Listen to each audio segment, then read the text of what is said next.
Hey guys, we're down here at the EA Winter Showcase. I'm joined by James from BioWare, who's the creative director for Star Wars Knights of the Old Republic. Thanks for joining us today. Yeah, nice to meet you. Cool, so just give us a quick recap of what the game's all about for the few people out there that might not have heard of it. So Star Wars The Old Republic is a massively multiplayer online game based in the Star Wars universe, developed by BioWare. It's based several thousand years before the movies and 300 years after Knights of the Old Republic 1 and 2. Basically, with the Old Republic, we want to bring storytelling to the MMO space, so that's really been one of our huge focuses. You know, we have fully voiced characters, we have beautiful cinematic scenes, we have choices that actually have an impact. Also, because this is Star Wars, combat's a major theme of the game as well. We've really tried to make combat a lot faster paced than we've seen before in other games. We've added such game mechanics as cover. We have lightsaber battles where that are actually choreographed, where lightsabers are clashing against each other. You can deflect blaster bolts. All that kind of stuff you've seen from the movies, you're going to see in the game as well.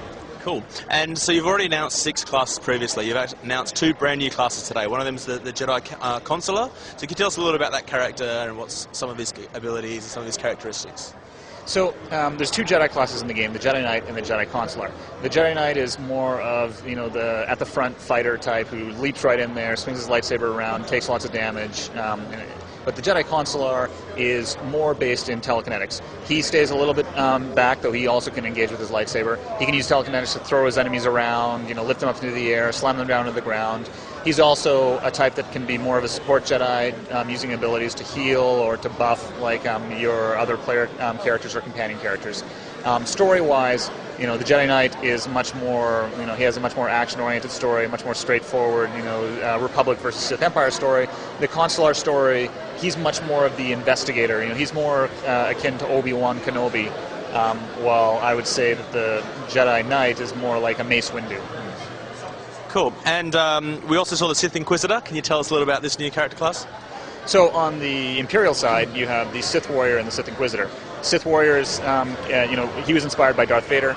The Sith Inquisitor is inspired by Emperor Palpatine and Darth Maul. Now, I know those 2 guys are quite a bit different, but that's because in our game, each class is actually able to specialize once he reaches a certain level.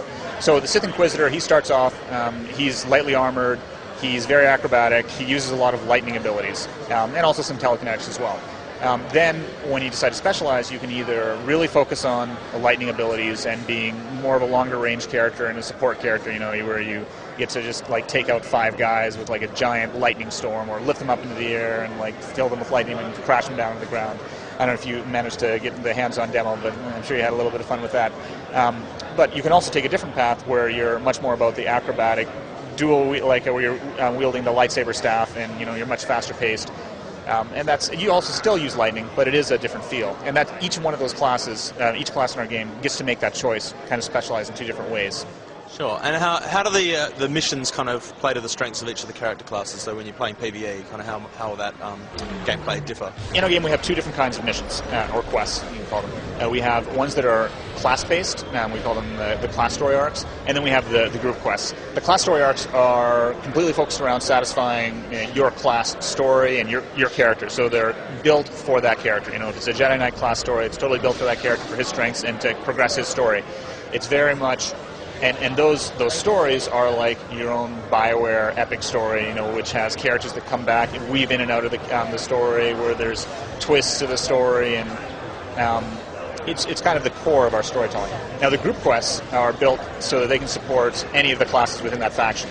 And they're also built so that if you saw our demo at Gamescom, you'll know that each of them allows for multiplayer storytelling, where, if you have a party with a Jedi Knight, a Consular, a Smuggler, and Trooper, they all get together and they talk to an NPC, and each one of them can have a voice and, get involved in the conversation. The quest itself, the activities you have, we've made sure to balance them so that, each of the classes has a role when going into battles. Now, we have different levels of encounters or quests that you might have to go on. Like some quests are built so that, a lot of the quests are built so they can be soloable. So if you go in there by yourself, it's going to be pretty challenging. If you go in there with your party, you're going to clean house pretty fast. We have other quests that are more built towards groups. So if you go in there solo, you're probably going to have to be higher level than that quest is meant to be, or you're just going to wait till later. Or if you want to do it at the appropriate level, you're going to have to join up with your buddies. We also have flashpoints, which are big instances that are built to really showcase the best of our storytelling and combat, and those we have combat encounters that really allow for all 4 classes to show their stuff. Cool. Okay, brilliant. Well, we better leave it there. But finally, I'm sure the question on many people's lips is when will they finally get to play the final version? I can't talk about dates right now. We're gonna, we want to make sure that we have a very, very polished experience. So we're gonna take the time we need to get there. Okay, brilliant. Well, thanks a lot for your time. Yeah, thank you.